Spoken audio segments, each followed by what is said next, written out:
Hi అండి. ఈరోజు వచ్చేసి మహాలయ అమావాస్య కదండి. చాలామంది పెద్దలకు ఈరోజు సాంబ్రాణి వేసింటారు. అదే పెద్దల పండుగ చేసింటారు కదా. మనకి మొత్తం 15 డేస్ పితృపక్షాలు కదండి.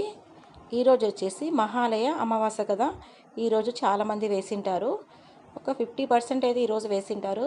50% మాత్రము 14 డేస్లో ఏదో ఒక రోజు అయితే వేసింటారు పెద్దవాళ్ళకు. ఈరోజు వచ్చేసి మహాలయ అమావాస్య. చాలామంది పెద్దవాళ్ళకు పితృదేవతలు అంటారు కదా, వాళ్ళందరికీ ఈరోజు పితృపక్షాలు అయితే చేసింటారు. అమావాస్య రోజు వేసేవాళ్ళు కూడా చాలామంది ఉంటారు. ఈరోజైతే పితృపక్షాలు అయితే కంప్లీట్గా అయిపోయాయి. రేపటి నుండి మనకు దేవి శరన్నవరాత్రులు స్టార్ట్ అవుతాయి అన్నమాట. ముందుగా అందరికీ దేవి శరన్నవరాత్రుల శుభాకాంక్షలు అండి. రేపటి నుండి అమ్మవారి పూజలు స్టార్ట్ అవుతాయి, దుర్గా అమ్మవారి పూజలు. ఓకే అండి, గుడ్ నైట్ అందరికీ.